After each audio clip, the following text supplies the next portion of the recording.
Ойн салбарт нэг чухал асуудал байна юу гэхээр одоо Арабын 9 цөлтэй энэ улсууд хүртэл ойн факультет байдаг.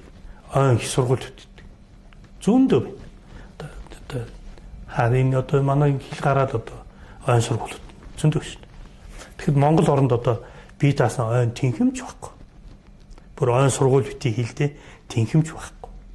Тэр нэгээд тархаа бутархаа нэг хэдэн багш нар энэ тийм сургуулиуд төр байж идэг. Нэгдсэн юм систем байхгүй. Өөр газар өөр юм ярьдаг. Өөр газар боловсрсан хүмүүс гэж байждаг. Ойн мэрэгчлэн бол тутмаг байна. Маш тутмаг байна. Энэ ойн ангиудыг ингэж сум дунд ингэж байгуулах хэрэггүй юм байна. Ойн ангиуд бол бүс нутгаараа болсон.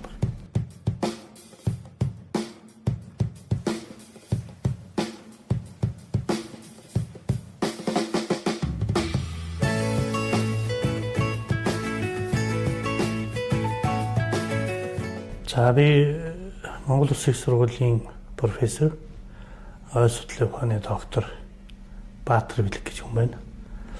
За энэ мэргэжлийг эзэмшээд ойн судалгаа хийгээд 40 гаруй жил болж байна. Тэгээ энэ цэвэр усны гол их усүр маань Хинтийн нуруунд байна. Тэр нөгөө түрүүний ярьсан усны их нь ой гэхээр тэр ой сайн байвал ус сайн байна. Ус сайн байхаар одоо цэвэр усны нөөц сайжрахаар амьдралд бий болж байна л гэсэн. Энэ санаа. Энэ бол одоо манай Хинтийн нурууны ойн хамгийн чухал ач холбогдол.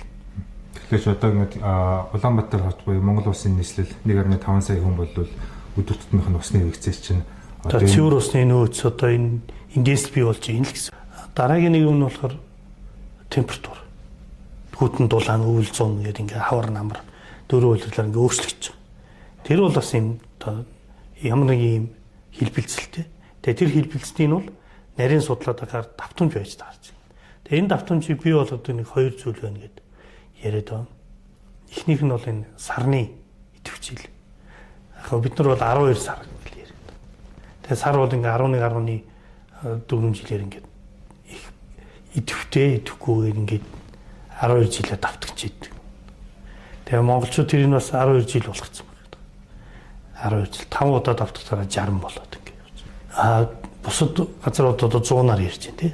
За нэг ийм тэрнээс хамаардаг нэг юм байна. Нөгөөх нь бол нарны идэвхжил байна. Тэр Монгол орны хэмжээнд бол яа гэхээр энэ модны цагирийн 7-800 жил 1000 жилийн урсан энэ өсөлтийнх нь их бага энэ судалж байгаад хэмжиж үзээд нэг юм график гаргаж авч байгаа. Тэрийг тоон шилжүүлээд тэр тоогоор нь математикийн одоо загвар бодоод тэгээд за Монгол орны төтөлсөөр 3-4 жилийн хугацаатай гангийн давтагдал болд юм байна. За энэ бол бүс нутгийн хэмжээнд байт юм байна. Баруун талд 4 жил ган болвол зүүн талд өнтөө байна. Дараа нь төвийн бүстэй ингээд ган бол 4 жилээр шилжиж ит юм байна.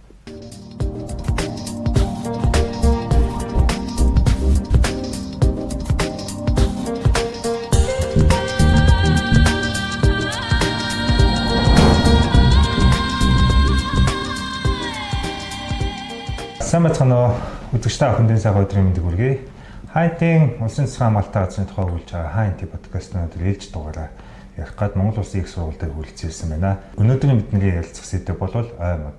Бидний ярилцах зочин бол доктор профессор Баатар Бэлэг. Сайн байна уу те? Сайн байна. За та үзэгчдэд тэгэхээр өөрөө танилцуулаач. За би Монгол Улсын их сургуулийн профессор, ойн судлалын ухааны доктор Баатар Бэлэг гэж хүн байна.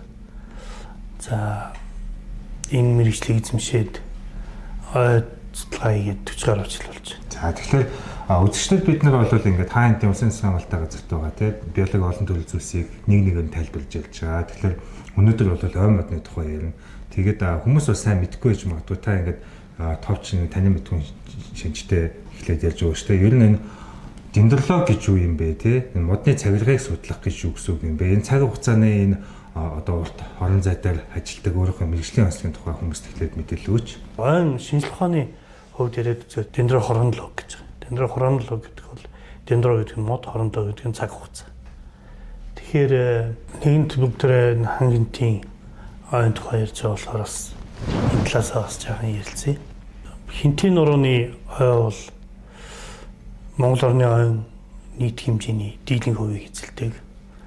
За манай үзэгчид одоо анзарч байгаа бол уул нь бүтнээрээ одоо ойгоор бүрхэгдсэн байдаг. Одоо хангаа хөвсгөл бусад эсвэл одоо ингээд нэг талдаа ойгоор нөгөө талд нь ойгоо энэ юм байгаад. Гэхдээ хардсангүй хинтийн нуруу бол ойгоор бүрхмэл талдаалаасаа ойтой уул бол одоо бүтлээсээ ойгоор бүрхэгдсэн байна шүү дээ. Ийм нэг онцлог байна. Хоёр дүүхээр манай оронд ургаж байгаа бүх модлог ургамал модны төрлүүд бүгдээрээ хинтийн нурууд ургаж байна. Хамгийн ховор тооцогддог жодоо. За бас одоо нөөц нь багасж байгаа кацуур. За тэгээд хос бусад одоо сонгогдох мод 7 төрлийн мод маань бүгдээрээ хинтийн нуруунд ургадаг. Үүсэл гарлын хувьд бол бас харьцангуй залуу. Одоо бусад улсынхаа системтэйгээр харьцуулахад бол одоо залуу ийм улсын системтэй. Хордол ийм сардаг ян ийм хадасахтай шовх хориотой ийм улс бараг байхгүй. Хөвчлэн бол ийм мохоодуу тийм ээ. Ийм байдаг. Энэ бол газар зүйн хувьд бол их тааламжтай ийм нөхцөл ойн урах орчны нөхцөлийн хувьд бол ийм нэг одоо онцлог байна. За дараагийн нэг онцлог нь бол өгөхөр манай монголчууд ярьдаг юм дэлхийд яриач хорог ярьж байгаа амьдралын их нь усны их нь ой гэж тийм ээ. Тэгэхээр манай энэ томоохон гол мөрөн хөвчлэн хинтийн нуруунаас их авсан байдаг. За бидний мэдих хэрлэн за одоо энэ манай урсч байгаа туул сэлб тийм ээ.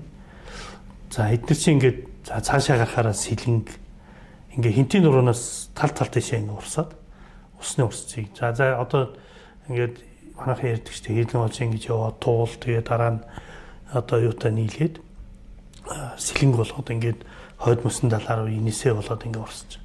Тэгээ энэ цэвэр усны гол их хөсөр маань хинтийн нуруунд байна. Тэр нөгөө түрүүний ярьсан усны их нь ой гэхээр тэр ой сайн байвал ус сайн байна. Ус сайн байхаар одоо цэвэр усны нөөц сайжрахаар амьдралд нь бий болж ийнэ л гэсэн. Энэ санаа. Энэ бол одоо манай хинтийн нурууны ойн хамгийн чухал ач холбогдол.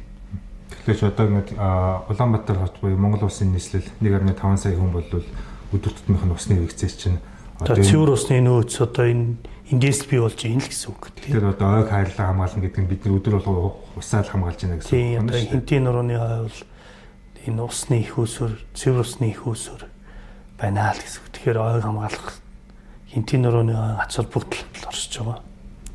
За сүүл үед энэ хөв цөөрөм хинтийн нуруу одоо энэ салбар усыг дагаад хөв цөөрөм байгуулъя. Одоо говьрооч устдтыг л ингээл ярьж штэ. Энэ бүхэн бол бүгд холбоотой. Тэгэхээр бид нар энэ цэвэр устай байяа л гэж бодох юм бол энэ ойг хамгаалах. Ялангуяа энэ хинтийн нурууны ой энэ хэсгийг бол зайлшгүй одоо хамгаалж байгаа.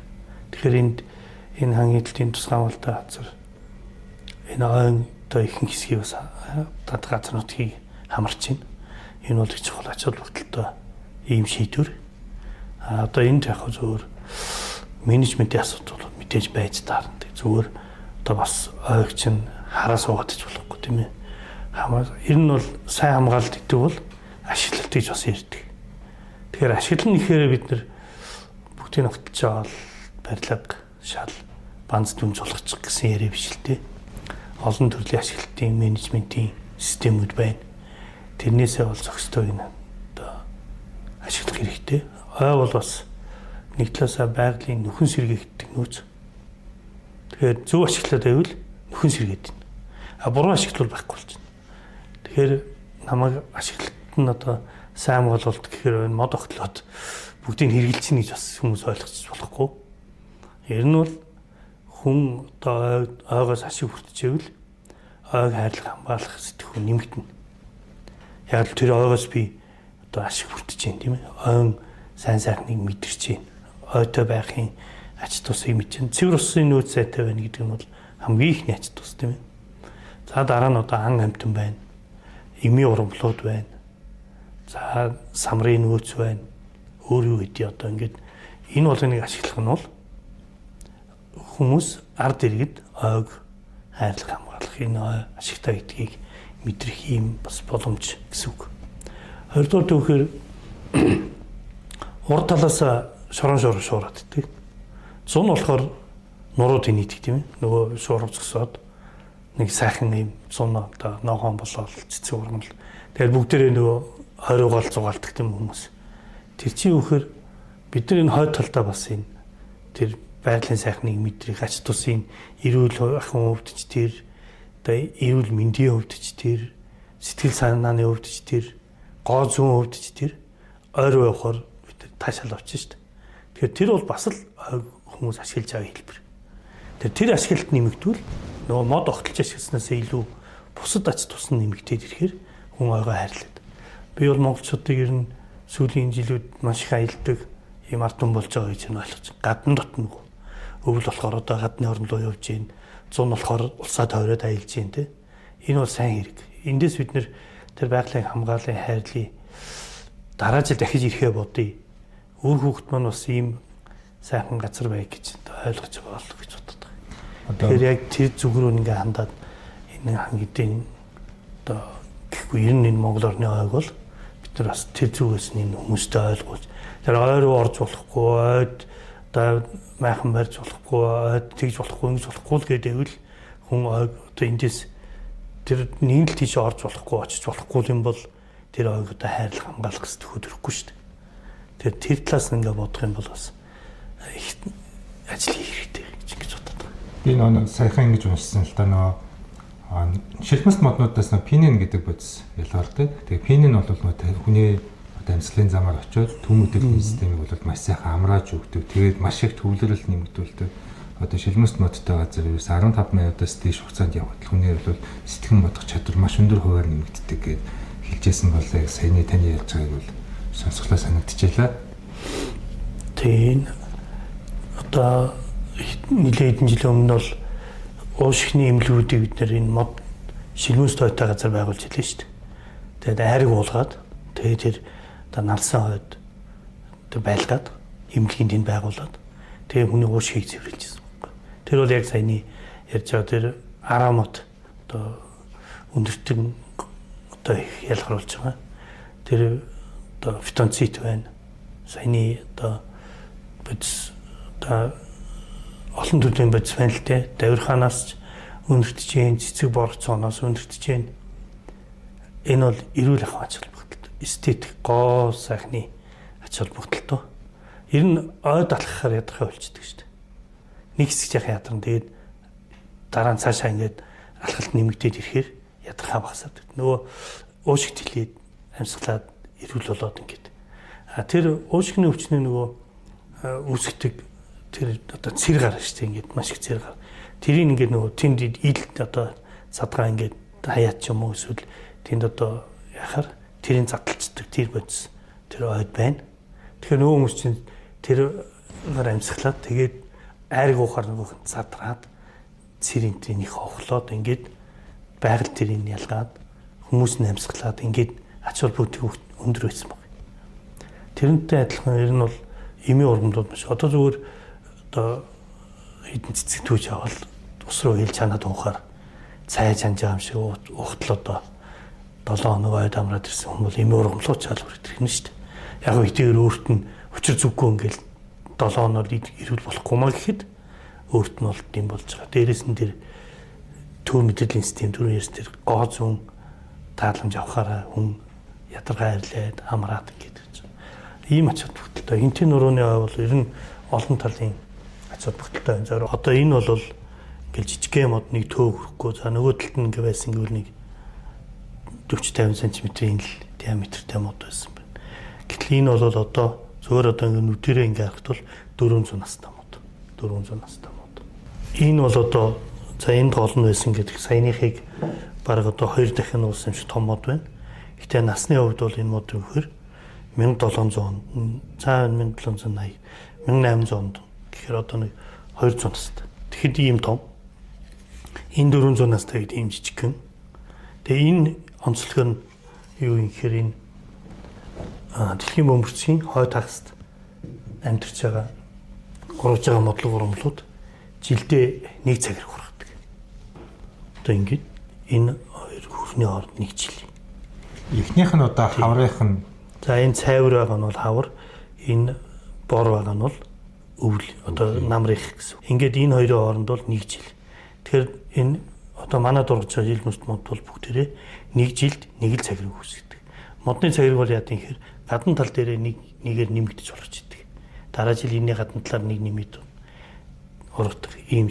Тэгээ энийг ингээд нэгдүгээр тоолж болно. Тоолохоор насыг мэднэ. Хоёрдугаар бол хэмжиж болно. Хэмжихээр бид нэр одоо энэ 40 см гэвэл 200 наслахтаа 40 см ургачээ. Жилд тэгвэл одоо 2 см ургасан байх ч гэдэм үү. Нэг ийм хэмжээ гаргаж авч болно. За дараа нь юу гэхээр энэ цагираг өргөн нарийн байснаас хамаарат тухайн модны ургаж исэн газар уур амьсгал ямар байсан бэ гэдэг. Үндсэндээ бол мод бол байгалийн одоо цагуурын станц гэсэн үг. Одоогийнхор бол дата. Тий одоо эндээс бол бид нэр Монгол оронд бол энэ цагуурын байгууллага 1930-аад оны сүүл үеэс эхэлсэн. Тэр үед л одоо бид нэр цаамын хүйтэн байна гэж ярьдаг. Одоо за 3 градус хүйтэн байна гэж ярьдаг. 7 градус хүйтэн байна гэж ярьдаг болсон үе байхгүй. За дэлхий бол угаасаа 1880-аад оноос эхлээд хэмжиж эхэлсэн.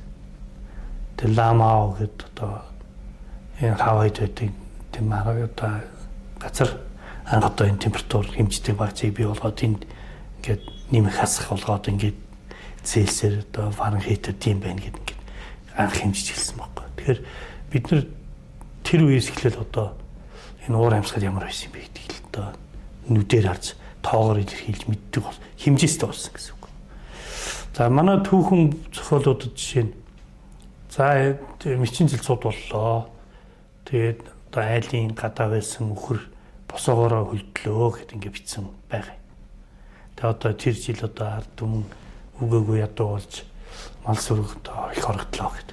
Үхэр амтаараа хөл босоод ингэ зогсчихсон дөрвөн хөл дээрээ зогсчихсон үхэр хөл хэдэн градус хөлдөх юм бэ гэдэг асуудал.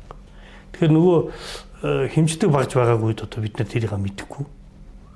Тэгээ сүүлийн үед бол яг одоо нөгөө хэмждэг болсноос хойш бол манайд бас хэмжиж үтсэн юм билээ. Тэгээ нэг 52 градус хүрэх юм бол үхэр бол энэ хөлдөх юм байна. Одоо тэр цусны гүөхэ болоод өөхөн давхарг нэгэд шууд хөлдөх юм байна. Тэгээд бүх юм байна гэсэн ийм судалгаа манайх бас хийсэн юм билээ. Тэгээ бодохоор одоо мэчин жил бол хасах 52 хүрчээсэн юм байна гэдэг чинь. За 40 он гэхэд ингээд станцууд байгуулагдаад Монголд одоо ингээд өвөл, цун, хавар, намар ингээд өглөө орой гэдэг ингээд температурыг хэмждэг болохоор 40 оноос өнөөдрийн хүртэл бид нэр цагуурын багцаар хэмжсэн одоо уур амьсгалын түүх биднэрт байна.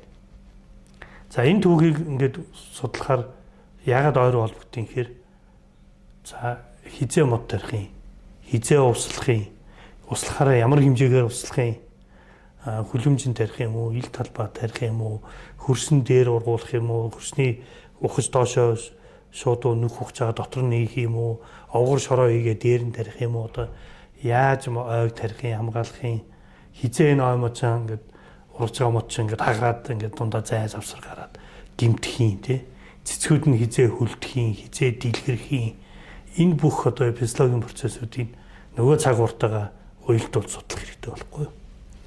Ингээд 40 оноос эхлээд өнөөдрийн хүртэл цагуурын дата дээр ажиллаад ингээд хийж болж байгаа. Гэтэл энэ байгалийн аливаа зүйл чинь бол давтагдaltaй. Бүх юм давтагдaltaй. За давтагдлыг бий болгодог 2-3 үндсэн шалтгаанууд. Нэгдүгээр төвхөр энэ байгалийн одоо тундас гэдэг нь одоо ур бороо цас өвлийн зууны тундас. Энэ тундасны их баг энэ бол давтагдчихдаг.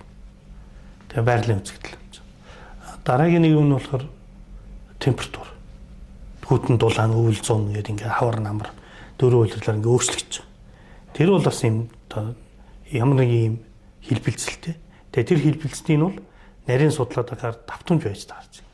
Тэгээ энэ давтамжийг бий болгоод нэг 2 зүйл байна гэд яриад байна.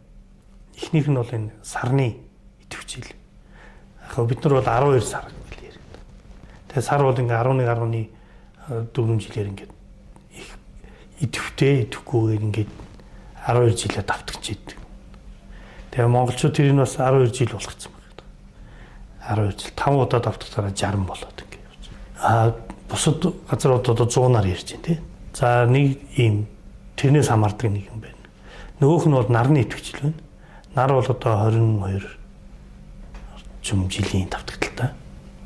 Тэгээ нар бол идэвхтэй нөгөө наран дээр байдаг хард толбон их баг болдог гэл ингээд бид нар зөндөл одоо сонсч ирсэн хичээлүүд 10 жилийн сургуульд заадаг тийм.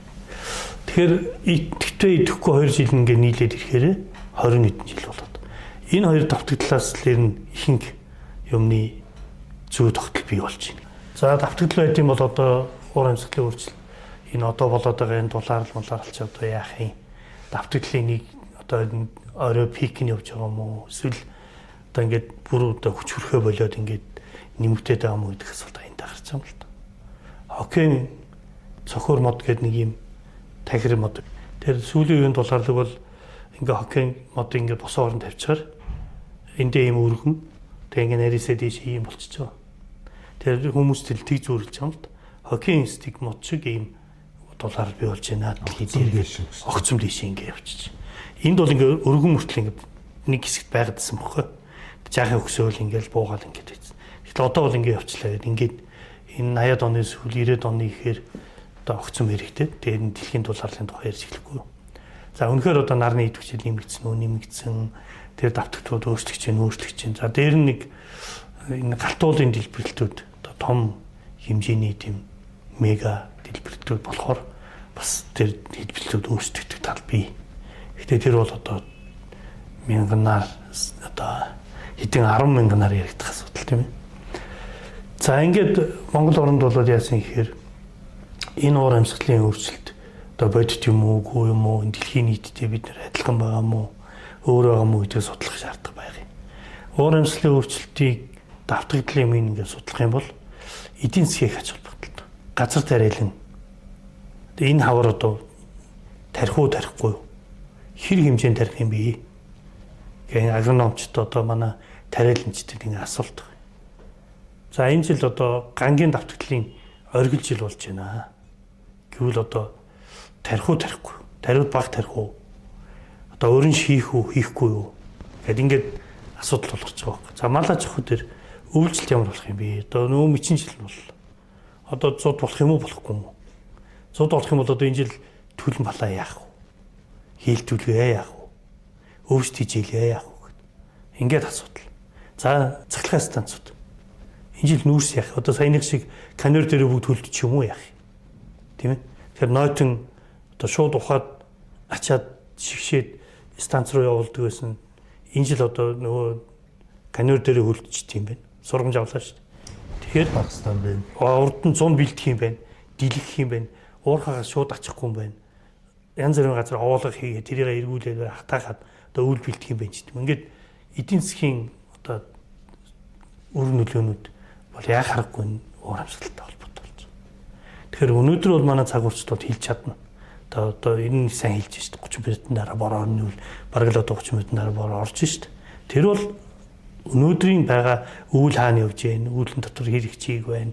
Манай цагуурчдын хийх ажил. Тэрийг бол хийж байгаа. Түүхэн хугацаанд үнэхээр мэчин жилцүүд болох юм уу болохгүй юм гэдэг энэ асуултанд хариулахын тулд бид нэр цагуурын уур амьсгалын өөрчлөлтийн түүхийг судлах хэрэгтэй байхгүй. Тэгэхээр 100 жилийг ингээд хэмжигдсэн хэмжилтээ ингээд бодохоор бид нэг удаа хоёр удаа бодоол тэгээд болоо гаргачихна. Гэтэл математикийн хувьд тэр давтагдлыг 100 жилээр хийчихэд одоо дараагийн 100-д ийм болно. Тэрний дараагийн 100-д тийм болно гэж ингэж ярих одоо боломж байхгүй. Тэр үеийг л 5 жилийн дараа ямар болох вэ гэдгийг 100 жилийн давтагдлаар бас хэлэх боломжгүй. Тэгэхээр бид нар яасан гэхээр цагуурчтайгаа нийлж хагаад энэ модны эдийн цагиргийг ашиглаад энэ мод одоо 400 настай зарим мод одоо Монгол оронд бол 800 настай амьд мод байна. Тэгэхээр 800 настай мод биднэрт 800 жил уур амьсгал яаж өөрчлөгдсөн юм гэдгийг хэлээд өгч байна.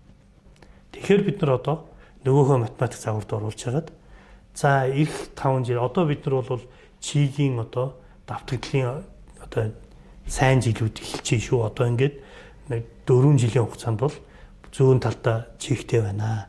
Баруун тал бол гамтай байна. Төвийн бүс бол одоо дундч байна гэдэг юм. Бид нар ингээд ярьдаг хооронд баруун тийш яваад ирэх. За уур амьсгал юм. Бөөс дулаан болж байна. Зүүн тийш явсан чинь зүгээр байна гэдэг тийм үү. Хойшоос та гоё байна. Урд тастаа сайхан байна. Эсвэл урд болохгүй байна. хойдол зүгээр ингэ яриад штэ. Эн чинь бид нар нөгөө давтагдтыг хараад байгаа байхгүй. Тэгэхээр Монгол орны хэмжээнд бол яа гэхээр энэ модны цагирийн 7-800 жил, 1000 жилийн ургасан энэ өсөлтийнх нь их бага энэ судалж хагаад хэмжиж үзээд нэм график гаргаж авч байгаа. Тэрийг тоон шилжүүлээд тэр тоогоор нь математикийн одоо загвар бодоод тэгээд за Монгол орны нутагсүтээр 3-4 жилийн хугацаатай гангийн давтагдал болд юм байна. За энэ бол бүс нутгийн хэмжээнд байд юм байна.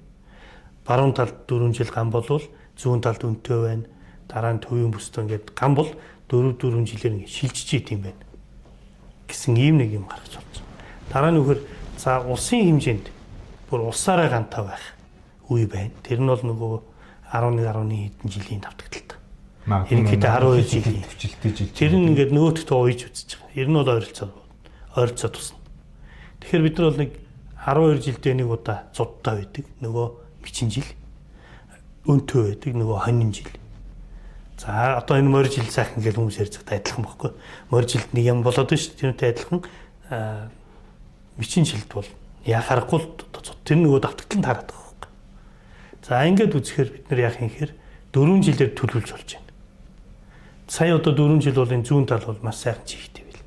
Ер нь Монгол орны нутаг дэвсгэрт энэ саяны 4 жилд бол чигийн одоо боломжийн одоо акцтэй жилүүд гарсан.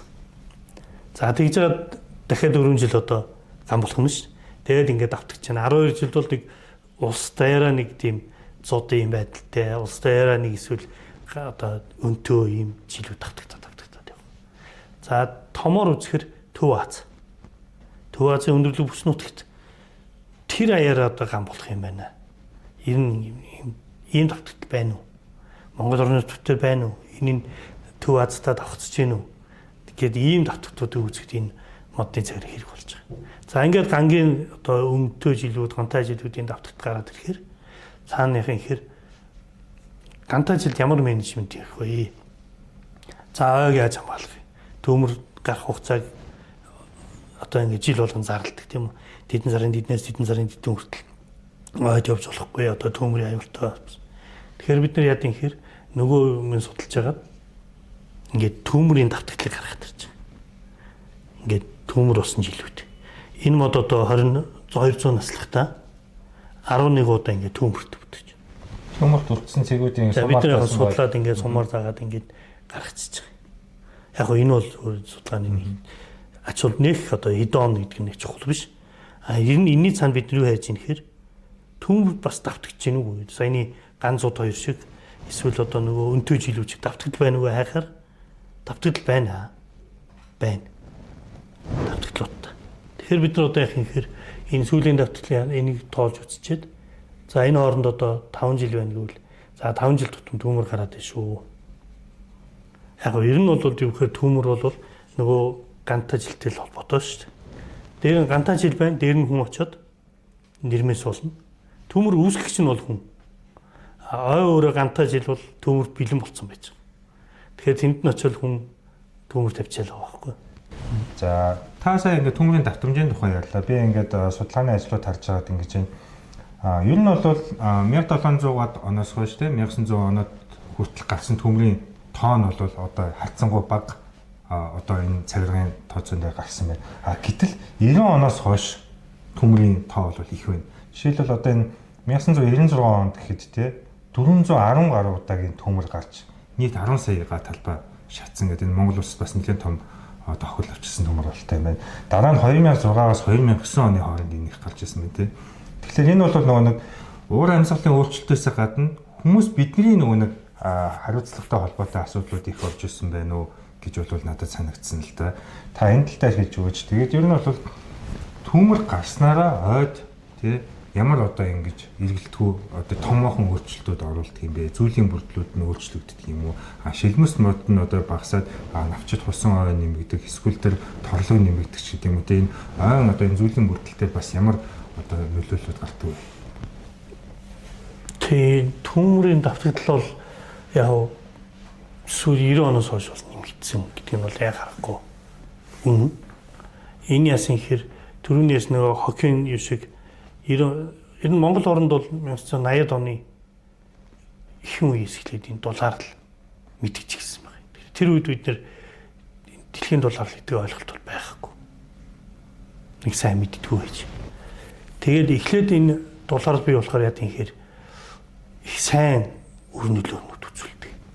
Нөгөө өвлөн цас баг ордог болоод тэгэл ус одоо чихтэй газрын хэмжээд нэмэгдээл юу гэж нөгөө уулын орой дээрээс мөнгө цас мөс хайлаал ингээл урсч байгаа бид нар доор ирээл ингээл намагтай шавартай болоо ингээд их сайхан болж ийн гэж ингэж харагдаа нөгөө тэр мөнгө цас ингээд алга болчих юмаа гэж нэг сайн мэдэхгүй байсан уу яахгүй. Ер нь дэлхийн нийтрээсийн нуур амьсгалын өөрчлөлтийг бол тэр үеэс л яг ярьж эхэлсэн. Бүр зарим одоо хүмүүсийн бүр нуур амьсгалын өөрчлөлт сайн гэж хүрт одоо бичсэн өгүүлбэрүүд байдаг. Тэгээ бид нар тэр үед нь байсан юм. Одоо яг ингэж мэдж эхэлж ижил л дээ. Тэгээд 90 он өнгөрөөд ирэхээр яасан гэхээр нөгөө дулаалч чинь муу нөлөөг үзүүлж эхлэхгүй. Нөгөө хайлдаг мөсөн тэр дууссан. Дахиад байхгүй болчихгүй. Доошо ирэх усгүй болоод эхэллээ. Тэгэл газар чинь хатахаараа нөгөө сүрхэг чанар манд байхгүй болоо ингээ бүр ерөнхийдөө хөрсний бүт салтгатахаараа бүр нунтаг болоод цемент одоо зүг рүүгээ шилжээд ер нь ширхэг нь бүр багс. Ширхэг нь ингээд бүр микроноор багасаад ирэхээр лаг шавар болох юу. Тэгэхээр энэ чинь хөрсний дээр нэг юм үе үсчихгүй хатуу. Амьсгалахгүй. Тэгээ одоо ингээ бүгдийн бариад доороос юм гардуу дээш хийж явдаг хүн ингээд ус бороорохоор шууд урсаа явчихдаг. Доош ойрын гэдэг хүн ингээд ийм үеийн давхруудын одоо энэ манай хөөрэ хэрэг бүсүүдээс эхлээл тэгэл аажмаар нөгөө ойргоо явуул. Тэгээ ерөнхийдөө ингээ хуурайслын жилүүд эхлэхээр нэгдүгээр юу яаж юм хэрэг жижиг моднууд бүр өсвөр жижиг моднууд хатчихж байгаа. Дээш урахаа л хатчихж байна. За дээрэс нь нөхөр одоо том моднууд нь болохоор хатсан мөчр жилмүсийн тоо нэмэгдээд ингээд хуурайшаад ирэхээр ерөнхийдөө хой маань төлөө болж эхлэхгүй. Одоо чөтөн зураал тавьтал бол асгаар. Одоо айлын гадаа хураад бидний өвлөн одоо хатаагаал бэлддэг төлөө шиг ингээд бэлд. Өөрөө ингээд хатаад бэлэн болоод эхэлж байгаа. Дээрээс нь нөгөө төрийн хяналт одоо юмнууд алдагтаад системээрээ бид нар ч одоо хүндрэлээ шүү дээ. Бүхэл Монголын одоо бүх салбарт л одоо асуудал үүссэн. Хяналт байхгүй болсон. Одоо зах зээл гээл одоо ингээд бидний их алдаа хийлээ бүх салбарт. Тэр чинь засагдахгүй одоо явж байгаа. Тэр нь бол байгаль орчны салбарыг бас тойроогүй. Ингээд ирэхээр дээрэс нь яг хуу манай хуулийн төтөд өгөхөр бид бүрэн мод материалыг гадагшаа зарах боломжтой байсан. Тэгээ энэ бол нөгөө бизнесийн бас нэг хэрэглэгдэхүүн болоод дээр нь энэ манай оюун хуулинд төмөрч чадсан ойг цэвэрлэх маягаар одоо хэрэглээний мод материал бэлтгэх боломж нь нийлдэт байсан байхгүй. Тэгэхээр хүмүүс бол тэрийг ашигласан. Хуурайсл бий болсон. Хяналт суулгарсан. За мод материалыг гадагшаа гаргах боломжтой байсан. Энэ бүх юм бүрдээд 9 шидэн бүрдэн гэдэг шиг юм болохгүй. Тэгэл одоо модоо төмөр гараад эхэлсэн. Төмөр шатсан модыг авах эрх нээлттэй байсан. Тэгэл авсан гадагшаа гаргах эрх нээлттэй байсан. Ингээл эхэлсэн. Энэний дараа бол яасан гэхээр аяндаа шатахад бэлэн байгаа модыг зориуд шатаж эхэлсэн. Модыг авахын тулд. Ингээл нэг бах юм бол тэр төмрийн давтагт нэмэгдэж байгаа. Энд хүний нөлөөтэй төмрийн тоол бүр ихсэж байгаа. За 2014 он тэр 3-8 онд нэлээд бол 8-9 онд бол баг улстай яриа шатсан. 14 он нэг үед санаж ин одоо талбай дээр хүмүүс хүртэл цуглаад хандив цуглуулад төмөрт явцгаалаа шүү дээ бид нар чинь. Улстай яриа. Энд чинь хээр, ой, бүгд шатсан. Тэр нь бол нөгөө миний ярьж байгаа мега одоо хуурайшил нөгөө 12 жилд нэг давтагдаг. Тэр давтагт нь яг хүрээдрэхгүй. Тэгээл хэрэгсээ тэгээд усан хэмжээд нэг өдөр 300 газар төмөрсөжлээ шүү дээ. Багш би энэ дээр яг нэг юм санаж байна. Тэр үед нэг үүлэн нөлөөлдөг хуран шим гэдэг экспедиц үүдэг тийм. Тэр хэд маань нөгөө пуучин бодох гэсэн чинь хүмүүс одоо төмөр бодсон пуучингаа бодооч гэсэн чинь манай үед пуучин байдгүй Тэгээ яасан бэ гэсэн чинь улсын төсөв 500 бужингийн мөнгө тавиад өгсөн. Тэгээ хятадуудаас нэг 500 бужин авъя гэсэн чинь бид нэг 1000-аас доош өгөхгүйгээд тэгээ яг 2015 оны тэр төмөртэй жил бол бид нар жишээлбэл пуужингүй байж ах жишээ. Тэгээд нэг 2008 онд энэ одоо жишээлбэл энэ агаарт өвлөнд байгаа хурд шигийг одоо тандан мэддэг хоёр ширхэг нис хонгоцны төсөв 1.5 тэрбум төгрөгөөр хэрэгтэй байна гэж тавьсан байсан нь 7 жилийн турш одоо шийдээгүй байж байгаа. Тэгэхээр нэг урт хугацааны датагаа харж бэлтгэлтэй байна гэдэг чинь тийм л амар хэрэгтэй зүйл байна. Одоо нөгөө давтагдлыг мэдчихвэл бид нар ярих нь шүү дээ. За одоо хоороос эхэллээ шүү. Одоо 4 жил ерөөсөө одоо төмөр ихсэх юм байна. Үр тариа багасах юм байна. Одоо төлөв малын хоригдл ихсэх юм байна. За одоо ингэхийн тулд яг нөгөө онцгой байдлынх нь нөгөө манай онцгой байдалч одоо нөгөө нөөц мөөцөө бүрдүүлэх байх те. Пуужингийнхаа тоог нэмэгдүүлэх одоо аратрынхаа те тэлэх хэмжээг өсгөх байд юу вэ? Энийг л авч хэрэгжүүлэхгүй. Энэ манай энэ уур амьсгалын өөрчлөлтийн давтагдлын энэ судалгаа бол энэ онцгой байдал энэ манай энэ ер нь бол энэ эдийн засгийн яам тийм ээ төлөвлөлтийнхэн энэ хүмүүс маш их чухал. Одоо хийж ийн үгүй манай газар тариаланч чинь хавар болохоор чуулгана хийдэг. Цуглаад тэгээд ярьдаг байхгүй одоо энэ жил одоо өрн шагалах юм уу хаглахгүй юм уу одоо яах вэ гэл. Тэгтээ энэ цаг уурчдыг бас аваачаад одоо би хүртэл энэ орж тэгээд асуудаг байхгүй одоо энэ жил яах юм бэ? Хур орох юм уу? Орохдоо хизээ орохыг 6 сард юм уу 5 сард юм уу хизээ юм бэ? Тэгээ нөгөө цаг уурчд нь ярьж өгөө одоо ингэ шөнөөж энэ одоо сүүлийн 3 жилийн сарын прогноз бол ийм байна. Тэгэхээр би бол очихоор 3 жилийн прогноз бол ийм байх шүү. Одоо бид нар энэ оргид дээр нь одоо ингээ буун шүү. Эсвэл одоо ирэх 4 жил гоё бол сайхан болно шүү. Одоо нөгөө 2000 жилийн цагуурын одоо модны цагирын судалгаагаар одоо ингээд өнтөө шийдвэр эхэлж байгаа шүү гэж хэлэхээр нөгөөдөл чинь за тэгвэл одоо энэ 4 жилийг ашиглая.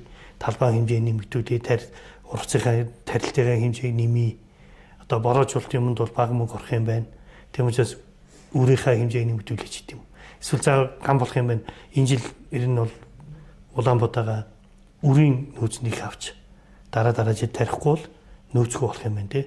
Гурил нь бага өгөөч гэдэг юм. Ийм менежментийг хийхэд энэ уур амьсгалын түүхэн дендролог энэ судалгаанууд хэрэг болж байгаа. Зөвхөн энэ намартаа, энэ сундаа, энэ өвөлдөө юм болно гэдэг бол загварчд хэлж өгч байгаа. Бид нар бол урт хугацаанд ийм болох нь шүү гэдгийг ярьж өгдөг юм байхгүй. Би танаас дараагийн нэг зүйл асууя. Хонь нуг орчимд одоо ингээд одоо шатсан байдал нэлээд олон удаагийн судалгаанууд хийсэн байна, дүнэлтүүд гаргасан байна тийм. Дээрээс нь та бүхэн одоо Хинтэн нурууны баруун талд Батсүмбэр хөдлөгт бол батулжуулахын одоо судалгааны ажлууд хийж байна. Тэгээ тань дээр бол олон хүмүүс магистрийн ажил хамгаалсан байна тийм. Тэгээд одоо энэ Монгол оронд жишээлбэл ойг нөхөн зэргэх тагц суулгацыг суулгахтаа бид нэг бол вегетаци хугацааг уртасгаж урагшлуулж 5 сард биш 3 юм уу 4 сард жишээлбэл суулгацыг тариул үр дүнтэй ч гэх юм уу эсвэл зөвхөн намар ороо суулгацыг тарих нь үр дүнтэй ч гэх юм ингээд янз бүрийн дүгнэлтүүд гарсан байна тийм. Та тэгэхээр ингээд мөсдөр байгаа одоо бусад судлаачтайхаа сүүл үед хийсэн судалгаанууд дээр тийм энэ оюутай холбоот гарсан ямар одоо шинэ ойлголт дүгнэлтүүд байгаа вэ? Энэ талаар ярьж өгөөч. За энэ манай Монгол орны оюу гэдэг нэг 5 бүтэн ном байна. Тэрний чинь нэг бүтэн Хинтэн нурууны оюуд хийсэн энэ судалгааны дүн байх юм. Одоо манай толхуур бас зохиолууд бүтээлүүд л тийм.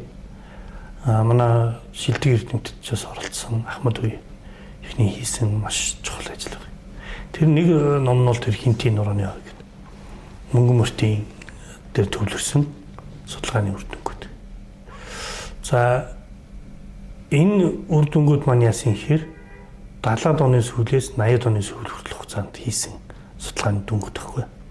Тэгэхээр тэнд байгаа одоо дүн, тоо, баримт одоо дүгнэлтүүд бол тухайн үед одоо хийгдсэн судалгаа. Түрүүний миний ярьсан уур амьсгалын өөрчлөлтийн яг тэр одоо эхэлж исэн үеийн судалгаа байхгүй. Тэгэхээр тэнд одоо мотор зүйлэг дээр тарилтын гүн, услгааны норм, тийм ээ, тарих үрийн норм ингээд энэ бүх үзүүлэлтүүд бол яг тэр дулаарлын үед хийгдсэн судалгаанууд. Тэгэхээр одоо бид нар тэр номыг ашиглаад тэр үр дүнг ашиглаад өнөөдөр тарилтын технологи, стратегийг одоо хэрэглэх юм боломж байхгүй. Яг тэр уур амьсгал хизээний дулаараад төсөөлөл өөрчлөлт оргилдөө хүрээд ингээд эхэлсэн. Одоо нөгөө дулаарч хийсэн үе дулаардын оргил үеэр өөр болчоор тэр технологиуд дараа нь бол зөв. Тийм саяны үзүүлэлтүүдийг бол харж хандах үзэх ёстой. Гэхдээ тэр норм үнэлгээний тэнд байгаа тоо баримтууд бол өөр болсон. Тэр судалгаа нь буруу гэсэн үг биш. Тоо баримт нь өөр. Яг л тэр үеийн уур амьсгалын нөхцөл өөр байхгүй. Тэр одоо бид нар яах юм гэхээр энэ улсын хэмжээнд зөвхөн хэмжээний урамч улсын хэмжээнд энэ судалгаануудыг дахиж хийх ёстой. Тэр үрийн норм өөр болсон. Нэг утааш метр тарих үрийн хэмжээ өөр болсон. Нэгдүгээр энэ дулаарлал хуурайшлаас болоод үрийн чанар муудсан. Тэгэхээр энэ чанар мөрийг тарихынд бол нормыг хэсэгдэг. Дээрээс нь угаасаа хуурай хүнд нөхцөлд энэ урд нь 8%-аар нэг ус идэг байсан бол одоо 2 ус ий. Тэгэхээр хуурайшаалахаар ус нэмээд яах гэсэн үг бас биш. Ургамалч өөрийн гэсэн лимит хязгаартай. Тэр хязгаарт нь хийн. Тэгэхээр одоо хуурайс нэг дахин температур 1 градус нэмсэн юм чинь тасцын ухаан хийжсэн тоон дээр нэгийг нэмээ хийчихье гэж болов ойлгож болохгүй. Нөгөө хөрсний амьсгалах агааргүй очин юм. Тийм тэр одоо нөгөө хөрсний нөхцөл өөр байна. Үрийн чанар өөр байна. Тэгээд услахааны норм тэр үрийн тарих гүн энэ бүх юма ахиж бид нэр бүгдийг тогтоохгүй бол болохгүй. Бас нэг юм байгаа юу гшаа. Нөгөө өндөршил бас их чухал байх гэж бодож байна. За тийм өндөршил чухал. Гэхдээ нөгөө модульжийн газрыг байгуулах хаана байгуулах үед үндсэн зарчим байна. Тэр зарчим бол хэвээр. Ойн доод загт салхины нөмөр одоо өвөл цасчийг тогтдог одоо энэ тэр гэсэн тэр ерөнхий шалгуур маань байж байгаа. Тэр бол өөрчлөгдөхгүй. Тэр бол нөгөө ойн үндсэн онол. Тэрийг бол барина. Дуртай газраа модульжуулалтын газар байгуулдаг юм чи одоо л хийгдэв. Тийм биш л те. Нэг модульжуулалтын газар байгуулгын тулд нэг дөрвөн үйлдвэрлэлийг тойрч давтан очиж үзэж өвөл цас очиж үзэх хэрэгтэй. Цас хэр унсан байна, хөрс хэр зэрэг хөлдсөн байна. Хавар уцгаар халиагүйгээд бүгдийг мөс болгоцсон байна уу? Хавар хаанаас шуурч байна, намар хаанаас шуурч байна. Тэр модульжуулалтын газрыг байгуулах газрыг сонгож авна гэдэг бол жинхэнэ ойчин хүний чүмгийг шалгадаг юм баггүй. Одоо манайхан бол ингэж харж байгаад өвсөө өндөр хуурсан газрыг очиод хаглаад ингээд яг хөлөмж тавьчихдаг болчихж л дээ. Гэхдээ хөлөмжинд модульжуулах, ил талбайд модульжуулах бол ялгаатай. Ойчин хүн бол ил талбайд л модульжуулалтын газрыг байгуулах зүг рүүгээ байх хэрэгтэй. Ногоочин, жимсчин одоо тэр хүмүүс бол тэр хөлөмжөө бараадах нь зүг баггүй. Яг тэгэхээр дэлхийн бусад улсууд бол яхаар дөрвөн улирал алга. Дөрвөн улирлын хооронд ялгаа багтаа байна. Одоо яг Европт дөрвөн улирал байна. Гэхдээ эн чинь одоо хавар өвөл нь мэддэхгүй, хавар зун нь мэддэхгүй ингээл аажим шилжилттэй байна. Манайх бол хасах төвчөөс нэмэх төвч рүү шилжиж байна те. Энэ өөрчлөлт улам нэмэгдээд байгаа болохоос ойртохгүй. Тэр өвлийн температур нь дулаараад цуны температур нь хүүтрэл нэгэнд гайгүй болж байгаа шүртэй нөгөө үзүүлэлт нь бол. Тэгэхээр энэ эрс дэрс гэж нэрлээд байгаа энэ уур амьсгал эндэл байна. Тэгэхээр бид нар аль болох тэр хөрстөөгөө ил тэр талбаанууд байна. За энэ судалгаануудыг хийх хэрэгтэй. Энэ бол одоо тулгамдж байна. За сүүлийн үед одоо гангийн мэрдэг болсон. Ботхонд хийгээл одоо өстой хизээч гисэн гал аваачаал тариад байна мэн гэдэг ингээд яриад байгаа. Энэ бол тийм сайн биш. Энэ буруу. Юу нь буруу вэ гэхээр энэ ургамлын стресс гэж юм байна. Хүний стресс гэдэг бол биеийн бид нар чинь ингээд ургамалтай харьцуулах юм бол бид нар чинь тогтцсон том систем байхгүй. Ургамал чинь жижигхэн. Тэгэхээр ургамалд бол 2 градусын ялгаа, 2 мм одоо усны ялгаа. Манай одоо хүнд бол тий 20 градусын ялгаа юм шиг 3 литр усны ялгаа юм шиг ингэж мэдрэгдэнэ. Ургамалд бол ялангуяа тэр нэг настай жижиг ургамалд бол тэр миллиметрээр тийм ээ 0.1 хэдэн градусаар л тэр ялгаанууд мэдгч ургамалд стресс өгч байгаа. Тэгэхээр хэдий бортхонд хийлээ одоо үнцэн гимтэхгүй нэг ярьж байгаа ч гэсэн энд ингээд тэгш талбай дээр байн хүн услаад бэлдэж байгаа юмыг ууланд аваачаад тарихаар ялгаа байхгүй л стресс авч байгаа. Тэгэл өөр өндөршөлт очиж जैन, салхин өөр болж जैन. тэ нарны цаанаас наран дээр иж байгаа цонолт өөрүүлж байна. Үйлчлэлийн газар дээр бол бид нар ингээд жаахан нар гахад усалж штэ. Тэгээ ууландаа хааж гасан тэхгүй штэ. Тэгэхээр тэр бол ялгаа байхгүй одоо хүүхдээ үлгэж байлгаж байгаа л нэг өдөр өдгнээс гаргаад гэр хаяанд хайчвал тэ өвчин тусна л үстэй. Тэрүүнтэй адилхан хэдийгээр буртхан тарьж байсан тэнд хүн байнгын тохируулах хийж байгаа. Шилжүүлнэ, тохируулах зогсно. Тэгэхээр тэр бол нэг тийм айхтар одоо ингээд ялгаа гаргаал 100ч тарьж болдгийг гэж яриад энэ бол алдаа. Нэг зүйл тодруулах гэсэн. Одоо өмнөд туршуулгад нь ойжуултыг маш хийсэн. Тэгээд уулын энгэр газар тэднэр мод тарих хандлагатай. Тэгээ яг том услаханы буунууд тавьчаад уулын энгэр газар буудаад услаад байнгын чигтэй болгодог. Гэтэл миний ойлгож байгаагаар бол Монгол орнд бол одоо хиндийн нурнаас бусаад ялангуяа өндөр уулнуудад бол уулынхаа өртөлт бол цэвдэг байхгүй. Мэдээж ард талд цэвдэгтэй газар бол шилмөст моднууд ургадаг тийм. Тэгээ ингээд тэрэлжэд явбал ингээд харж байгаа уулын энгэр талд баахан шилмөст мод зөвхөн туслын уцалгаа залгаад тавьчихсан байж байгаа харагдаж байгаа байхгүй. Тэгээ яг хөө мэдээж хүмүүс болгочин гэдэг итгэлэл хийсэн баг. Тэгтээ бас тэрийг бүтээх цаг хугацаа хөрөнгө санхүү болвол шинжлэх ухааны үндэслэгүй юм хийж индаал гэж надад санагдаж байгаа байхгүй. Тий, нэг ийм юм байна. Ойчин хүн одоо мэрэгжил эзэмшээд ингээд онлынхын хувьд ингээд сурж байгаа хүн чинь ойчин болж шít. Ой инженер, ой зөвч болж.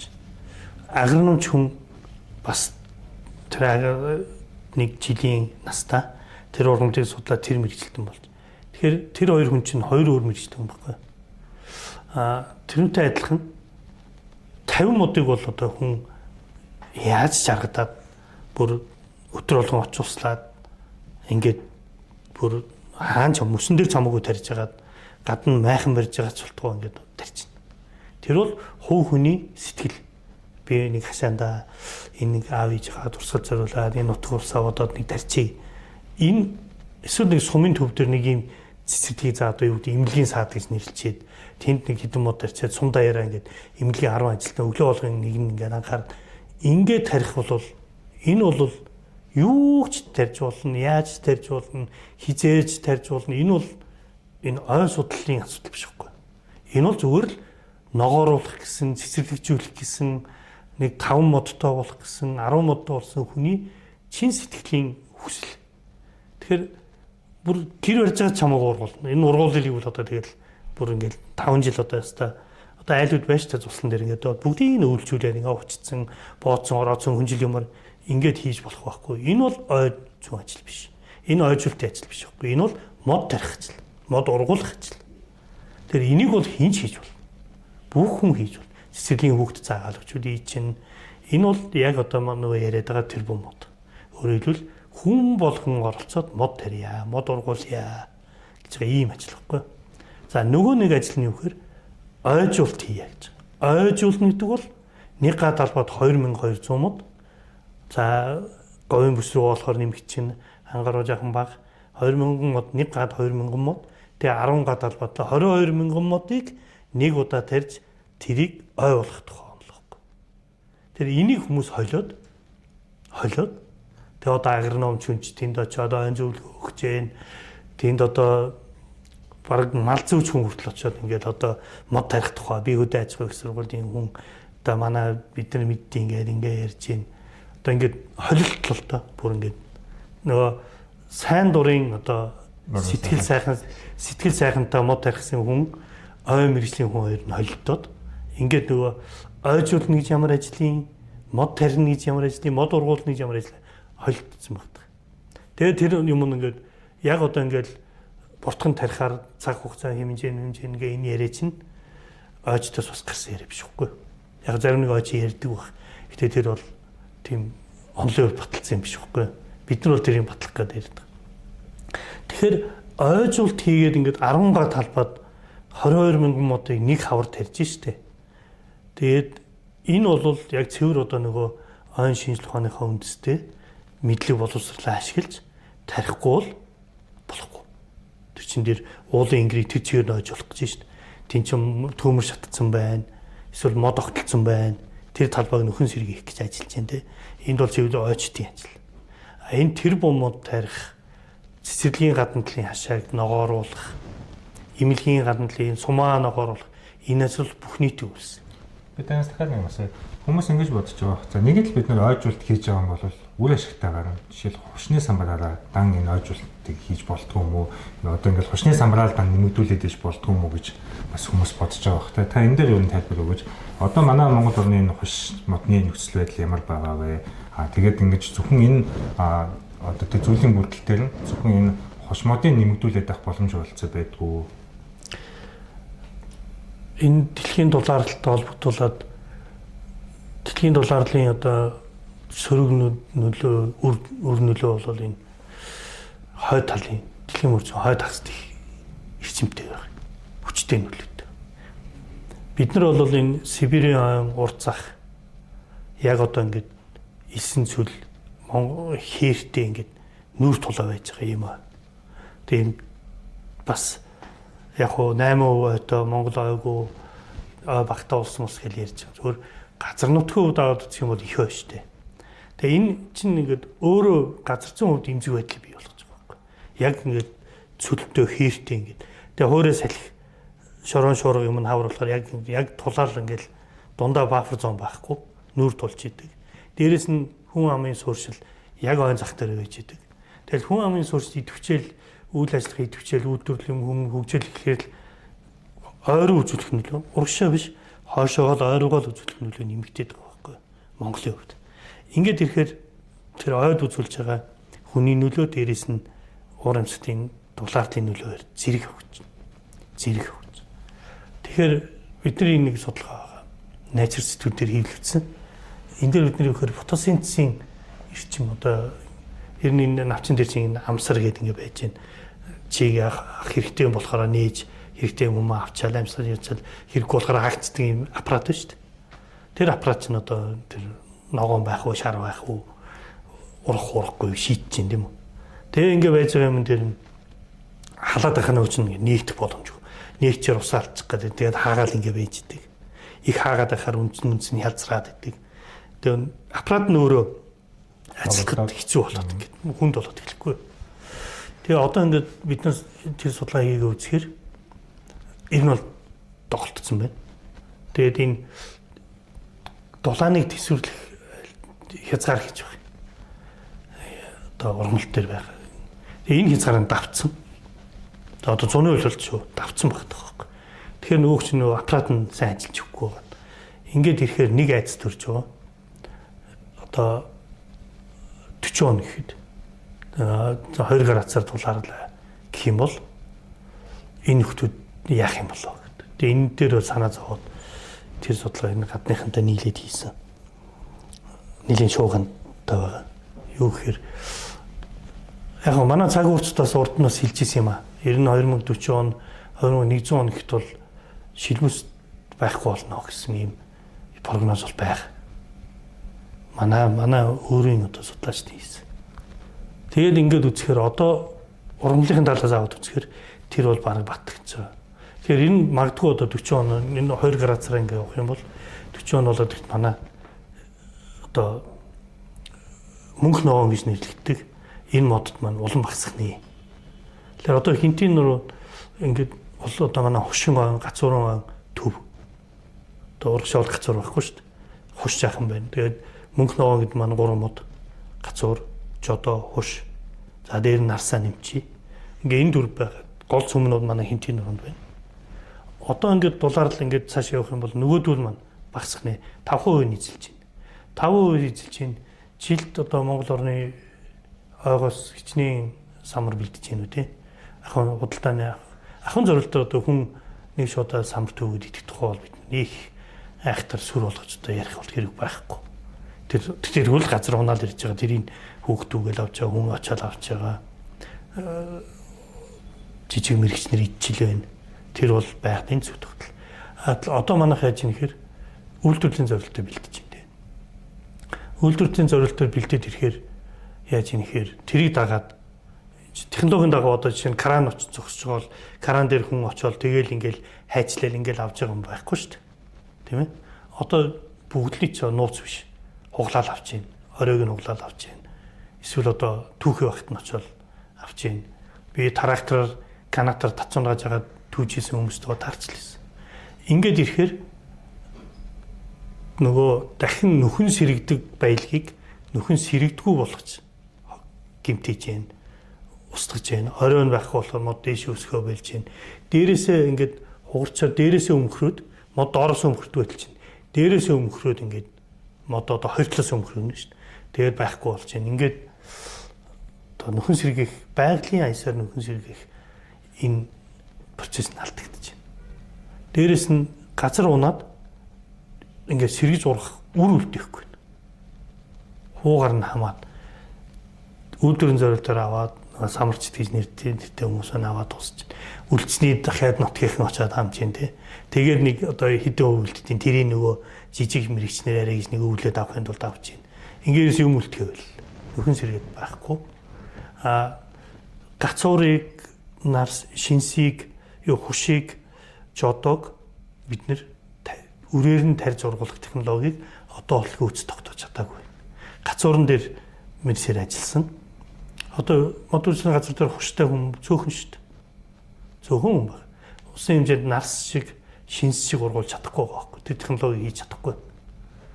Тэгээд энэ ч нөхцөлд бид нар одоо байгаа юм хамгаалахгүй бол 40 онд аянда аппарат нь ажиллахгүй байна. Бид нар наанаас нь дуусгаж байна. Ингээд ирнэ шилмүсдэггүй болчих магадлал маш өндөр. Сибирийн энэ дөрвөн модны хамгийн урд зах бид нэр энэ Улаанбаатар хот. Тэгэд энийг л алдагдуулчвал бид нар дахиад одоо хилийн цаанд л хуш гацуур үлдээд хилийн наталт бол хоосон болох нь. За 2040 оноос шилмэст буурна гэх юм бол таны түрүүний хэлсэн шуунах хатаад нөгөө нэг шатгад бэлэн түншний материал одоо энэ орон зай дээр болж үлдэх гэдэг юм да. Тийм босон хатсан мод гэдэг нь босон хатсан мод гэдэг юм шүү дээ тий. Ой биш одоо босон хатсан модны тэгэл дуртайгаа заяан гоохот л тэр чинь тий хоёр мод хоорондоо хавирхтал одоо яасан л гэсэн үг. Энэ бол тийм л ингээ хэрвээ энэ самартай холбоотой менежментийг зөв явуулахгүй бол ерөөсөө үндсэн оёо тэр чигээр нь галан материал болох хэвсэлтэй юм шүү дээ. Нэг ийм л юм байна. Одоо самрыг хизээ бид нэр ингэж үйлдвэрлэлийн зорилт хийхээр тэр хүмүүс одоо 90 ард дээр одоо хинч бай сонирхож байгаа юм бол өөрөө самрын модыг тариад гаагаар нь одоо хідэн гаагаар нь тариад тэгээд 30 нас хүрэхээр нь самрын төвж авч ашигладаг энэ аж ахуйн систем рүү явах хэрэгтэй байхгүй. Манай урд улс бол ер нь бол хийжтэй шүү. Одоо ер нь бол тэр шүү дээ. Европ жалгаа, Америк жалгаа байхгүй. Энэ үрийн плантац гэж яриад байгаа, үрийн талбай гэж яриад байгаа юм чинь нэг талдаа энэ ойчид үрээ авч тарьж суулгаж бий болсон нөгөө талдаа бизнесийн хүмүүс тэр үрийг цуглуулад зарж байна. Самрыг иддэг болохоор хүн бусад үрийг бас цуглуулад зарна. Зарна гэдэг нь үхээр тарьж суулгаж бий болгох зорилттой. Амтны тижээл болгох зорилттой. Эмийн ургамал гаргаж авах зорилттой. Тос гаргаж авах зорилттой. Тэр үрийг цуглуулахын тулд үрийн одоо бол үрийн плантац гэхээр ойчид тарьж суулгаж гаргаж авахын тулд үр авах гээд бэлдээд байгаа талбай гэж ойлгоод байна. Гэтэл тэрийг бизнесийн зорилттой бий болгоод тэндээс бизнес хийдэг. Тэр одоо Европ бус манахаас одоо бусд газар тэр үрийн талбай гэдэг чинь бол хувьдж байна, хувьсгалж байна. Хувьд байгаанууд нь тэр тос гаргаж авах зорилттой. Хальсын үрдэл авч штэ хальснаас нь эмийн ургамал гаргаж авч जैन. Ингээд тийм зорилтоор бэлдэж байгаа газар тоххой. Тэгэхээр мод үржлийн газар шиг ингэж бэлдээ тэгээ одоо нэг гадаалбад 200-300 мод үрдээгээд тэрнээсээ үрийн авчааш. Тэгэхээр самрын одоо бизнес эрхлэх хүн бол маш их хэмжээгээр тэр самраа түүж авдаг модоо өөрснөө тариад ургуулад нэг гадаалбад байгаль дээр бол эн чинь нэг настай заримдаа 30 мянган мод болж байгаа. Нэг настай. Тэгээд цөөрсөрөө хад 40-50 настай хүрэхээр 200-250 мод байгаа байхгүй. Тэгэхээр бид нар одоо тарихтаа нэг гадаалбад 200 мод тарьчихэд тэгээд тэрийг одоо гадны өөр тоос хүртэхгүй болгоод тентэн зориудаар тоос хүртээгээд цэцгэлтийн хэмжээг нэмээд ингэх юм бол 20-25 настайдаа өрөөгд эхэлнэ. Тэгээд тэрийг авч ашиглах. Одоо ойд ингээд явж байгаад анзаахад бол одоо ингээд модны үр бол доошоо яг зөвхөн тэд доороо л унж байгаа шүү дээ. Алин модноос олддгоо гэж. Тэгээ ингээд харахад бол өмхөд унтсан модны доор ингээд маш олон одоо 30 40 100-аар ч юм уу зулцсан. Одоо нарсны сүлцүүд ургацсан байж шүү дээ. Энэ дээр бид нэр цөөлөлт нөхөн шилжүүлэлт одоо шилжүүлэлт ч гэх юм уу те ийм ажил хийх боломж байдгүй. Одоо энэ бол тэр ойжуултыг арай хурдцтай, арай үүтэнтэй хийх арга мөн үү? Манай хуулинд бол энэ жоохон хуулийн эрх зүйн орчин бол халдтай л байна. Ер нь бол ийм одоо идэлхтэй том ийм одоо алим болд ороод. Модны үр бол яг боргоцоо ингээд задрахаар үр болгон синстэй одоо ийм далавчтай. Тэр нь ингээд хийсгээд ингээд. Тэгээ яг модыг бол ер нь бол зүгээр одоо хар ухаанаар ярих юм бол одоо манай ой дотор амьдарч байгаа энэ хүүхдүүд, залуучуудын сонсож бол намар ингээл яг ингэт нь бол гоё үдээ харахад очоод түшчих энэ модыг. Тэгэхээр үр нь ингээд хараад харахад их гоё харагдана. Дээрэс нь бид нар бас байгальд яаж доороо ингээд унчих биш ингээд хийсээд хол очоод ундах. Бид нар бас ерөнхийдөө ойг иргэнүүлээ үзүүлэх. Тэр одоо нарийн болох. Тэгээ ер нь болж өөр ингээд тонцчод байвал үр хийсээд л яхан хол очиж ундах нь шүү дээ. Том моднууд ор яагаад байна их байна гэхээр том мод чинь титэм их маш их унан гунаад тэр авийнхаа хөрсөнд бол нөгөө илдүү олон наст ургамал урахгүй ингээд сүйдэрлээд ингээд ятсан тэнд хөрс их сайн. Тэгээ модны ишээ дагаад ингээд ус сайн урсдаг. Өвөл цац сайн тогтдог. Тэгээ тэр орчин бол сайн байхгүй. Тийм учраас тэнд сайн ургаж байна. Ер нь бол ойгоос ухаж авчирээд тэгээд одоо энэ бурхан ургуулаагүй газар аач булна гэдэг болохгүй. Үг байгаа. Бурхан ч одоо ургуулаагүй газар би ургуулах гавж байна гэж. Одоо нэг аймаг одоо аймгийн хэлэх тийм нэг аймгийн мэрэгжлийн хүмүүс намайг гуйсан. Та манай засаг даргатай уулзаад өгөөч. Яасан гэж. Одоо гацуур тарина л болдог. 5,000 гацуур тарих гэдэг. Багш яа урахгүй үстэй. Урахгүй шүү дээ. Таавч хэлээд өгөөч. Говьтай аймаг дөвч нэлээд өндөр тэгээд бас айгүй олон шилмэс мод хэлцэл харагдсан байл шүү дээ. Тэгээд хатчихсан. Яг миний хийснээр 5 гацуурыг бол ингээд дарааga өөрөө ч гэсэн ингээд манд сууж яагаад ургуулчих واخгүй. 50, 60, 500 бол ургуул болохгүй шүү дээ. Чинь бурхан ургуулаагүй энэ тэр газар. Тэгэхээр энэ үгээр би юу хэлэх гээд байна гэхээр өөрийнхөө нутаг дэвсгэрт өөрийнхөө ойрхон байгаа модлог ургамлыг тариач. Тэрийг сэлэнгээд өөр мөрөөрөө ургаж байгаа тэр өөрийнхөө ургах орчиндод ургасан газар юмыг ухаж аваад тэнд нь орчныг өмүүлж хаяад тэр чинь ингээд газрын сэндиж юуч болгож тэрийг нь өмүүлж хаяад нөгөөхөө тэнд аваач булшлаад хэрэггүй гэсэн санаа байхгүй. Тэр бурхан ургуулсан газар бурханы өгсөн юмыг л тарьж ургуул. Тэгвэл үр дүнтэй бол. Мэдээж нэг доор ингээ олон суулгацсан ураад ирэхлээр шимт хичээлийн болооцолтой амьдралын төлөө өсөлтөө гарна шүү дээ. Тэгэхээр яг одоо хол шилжүүлэх биш яг тухайн орчинд нь ингээ шилжүүлээ. Ер нь бол талбайг тэлж боломж байгаа юу гэж. Санаа бол ер нь бол юу юм гэхээр хон шалгаа байхгүй. Мянга хүрэхээр алж идэх хүний ултгаа уйлдаг гэдэг шиг их байхаар ингээд үнэхээр энэ гоё ургацсан чи аваа явчихсан санагдал. Ахаад миний хэлдэг. Ер нь бол энэ шилмэн студи яа гэхээр үндэсний ингээд тургөрийн даралт гэдэг одоо физикчний тэр энэ чинь ингээд одоо шаланкаар ингээд сорж юм шиг шаланк цорох бол юу цорогдохгүй шүү дээ. Тэрнтэй адилхан хөрсөнд ямар нэгэн сэв үсэл ан цав үсэл онгорхоо үсэл ингэчүүл ингээл сорохоор нүхтэй шаланк хоосон сорогддог шиг хийс орол нөгөө дээшээ татж байгаа юмнууд нь байхгүй болж байгаа. Нэг энэ модыг ингээд үндэстэй аавна гэхэр чинь ядч л 20 цент авна шүү дээ. За 30 цент авна. Нөгөө хувьдаа ургуулж байгаа хүн ч бол аягүй 40-ыг авна. Тэгэл 3-4 мод ингээл тэгэл газрын онгоолгоо очиж. Тэгэхээр нөгөө энэ газрын систем энэ бүтэн энэ систем чинь нэг газар бид нөх гаргал хийчих байгаа байхгүй. Пайплайн одоо энэ нэг газар турбаа задрахаар хорооллороо усгуулдаг шүү дээ. Чи нөгөөд нь хэдий турбаа задраг үзсэн энд нэг л үүдэх гацсан учраас сорж чадахгүй шүү. Яг тийм систем байхгүй. Тэгэхээр ер нь олуулаа байхаараа тэн дотроос өрсөлдөөд муун ингээд бүхэл сайн нургаад илүү чадвартай нургаад тэрнээс сайн үр гараад сайн мод бий болоод ингээд яв. Муу юмнаас муул юм үүснэ, муул юм гарна. Тэгэхээр тэр байгалийн өрсөлдөөн тэр юм байж их хэв. Тэр зам ёсороо 10-наас дээр нь яг бид нар жаг ингээд өсөд 10-15-наас хүрээд ирэхээр нөгөө сэрүүлэх огтлолт, гэрэлжүүлэх огтлолт нөгөө айцхан арга хэмжээнүүдээ аваад ингээд сайныг үлдээгээд мууг нь авч явсараагаад бид нар сайн чанарын 200 модд үлдэх юм. Тэр сайн мод чанарын 200-аас 400 мод маань сайн үр өгөх юм. сайн үрийг аваачаа тарихаар сайн мод ургах юм. Тэгэхээр тэр одоо байгалийн өрсөлдөөн тэр сэлээгч нөгөө өөрийнх нь сэлээгч сонгох шалгаруулалт тэр юмнууд нь алдагтаад. Тэгээ одоо ч ингээд нөгөө үрийн чанар муудаад байгаа, үр олдохгүй байгаа энэ чинь бүгд энтэй холбоотой. Энэ айн чухал арга хэмжээ гэдэг юм хийж тэр насанд нь тохирсон огтлол зэрүүлэлт юмнуудыг хийхгүй болохоор ойн өөрөө чанаргүй болоод тэгээд чанаргүй юмнаас чанаргүй үр гарна шүү дээ. Их гарсан ч гэсэн үрийн чанар муу. Ингээд энэ араасаа ингэ явах. Тэгэхээр энэ шинжлэх ухаан чинь ярахгүй бакалавр, магистр, докторороо дамжаал сураал 4 жил тэр ойн эрдмийг сурж ээж хүн ойчин болдог. Яг нь дипломтой ойчин.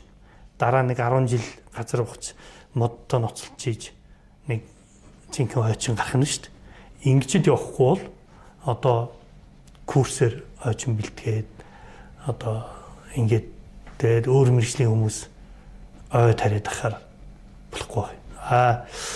Октоосоо тэр бомод хүн болгон мод тарьж байгаа энэ тэрийг огт одоо үгүйсгэж болохгүй. Энэ бол маш зөв ажил. Бүх хүн мод тарих хэрэгтэй. Тэгэхээр мод тарины чинь 3 модны тухай 5 модны тухай л яриа. Ой ургуулах, мод ургуулах хоёр ялгаатай. Нэг модны тухай яриа, 1000 модны тухай яриа, 100000 модны тухай, нэг саяга далбааны тухай яриа чи өөр юм баггүй. Тэгэхээр ойчдыг бол бид нэр тэр талаас нь харж үзэж энэ ойчин хүний хийдэг ажил, цэцэрлэгжүүлэгч хүний хийдэг ажил, агрономч хүний хийдэг ажил ялгаатай гэдгийг л сайн мэдж бодож. Тэгээд энэ манай ард нийт бол бас тийм ээ. Тэр мод тарих ажил бол би бүгд чадах юм байна. Нэг модыг 3 модыг нэр өгнө. Яаж бол яаж аргаж байгаа тэр чинь. Тэр ажлаа бол хийх хэрэгтэй. Энэ ойн тухай яриа бол ойчин. Ард иргэд бол тэр сайхан ойд очиж зугаал зингэж таашаал авч тийм ээ. Тэр сайн сайхныг мэдрээд ингээд байгаад энэ ойн ард түмэнд бас үйлчлэх. Тэгэхээр хүн аяндаа бүх нийтээр энэ ойгоо харилдаг болгоо. Ийм л зам руу явах хэрэгтэй гэж бодож байна. За танд ингээд хаантитэй холбоотой, ой модтой холбоотой бас тэгээд энэ уур амьсгалын тухай цаг хугацааны урт одоо төвшөнд нь өөрийнхөө мэдлэг туршлагыг үзэгчдэд явж өгсөнд баярлалаа. Тэгээд миний сүүлийн асуулт ерөнхийдөө энэ ой аж ахуйтай холбоотой, ой судалтай холбоотой манай одоогийн шинжлэх ухааны нөхцөл байдал нь ямар байгаа вэ? Тэг хөрөнгө санхүү, хүний нөөц зохион хувьд нь цаашдаа нэмэгдүүлэх шаардлагатай зүйлс нь юу вэ? Та нэг товчхон дурдж өгөөч. Тийм одоо нэгдүгээр тул яг манай сонсогч нар бас хэрэгтэй мэдээлэл авсан болов гэж бодож байна. За хэрвээ бас өшөө их сонирхолтой юм сонирхоод мэдмээр байгаа бол танахтай холбоотой тийм ээ бид нараас дахиад бүр тусгаалсан бас ярьж болж байна. Тэр бол нээлттэй байна. За ер нь бол энэ мод тарих ажил бол бүх нийтийн үйлс. Одоо энийг бол сайн ойлгох хэрэгтэй. Бид бүгдээрээ л ногоон байж ижил одоо амьсгал нь амьдрна. Энэ бол чухал.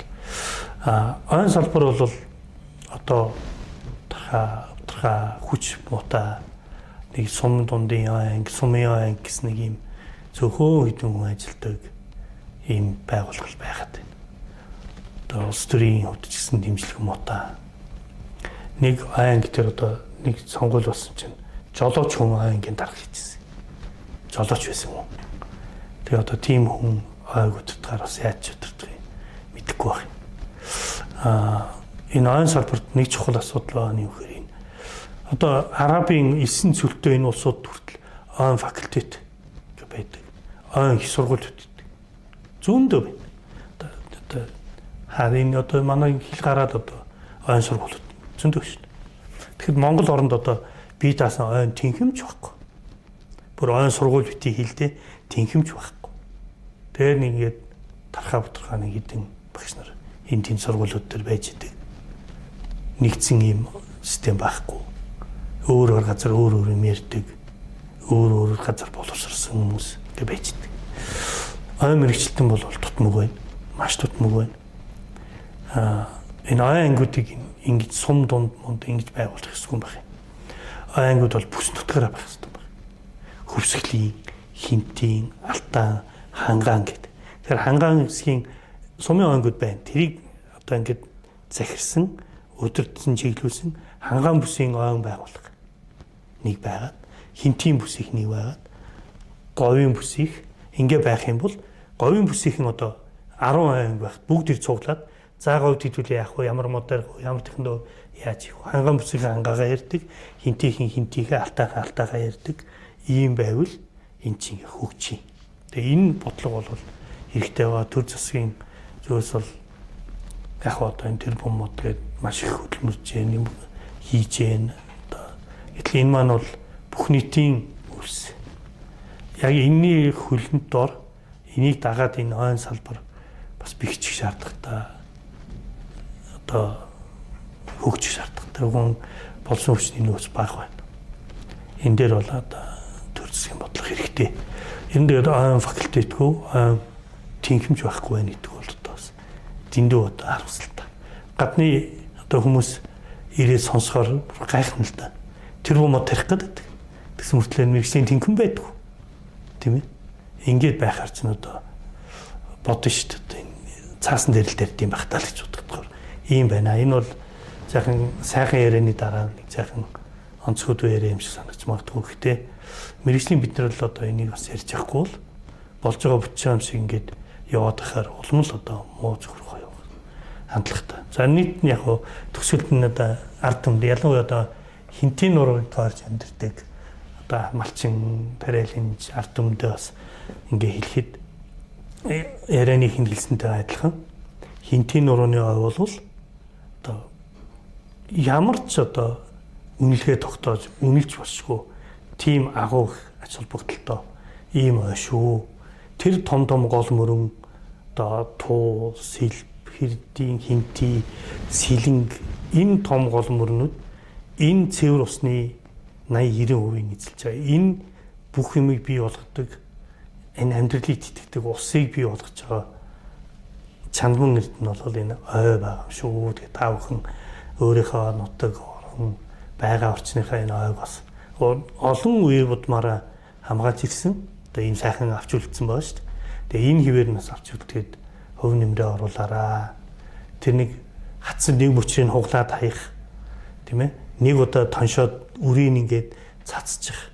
Нэг хоёр шуудаад самар авах гэсэн бол нэг шуудааг нь үлдээгээд нэгийг аваад явах. Энэ бүхэн чинь бол та бүхний энэ хинтийн нурууны ойг хамгаалах одоо ажил үйлстэй оролж байгаа хөв нэмэр шүү. Хүний тус ерөөсөө багдахгүй. Үнэхээр багдахгүй. Хоёр мод авах гэсэн бол за яах вэ?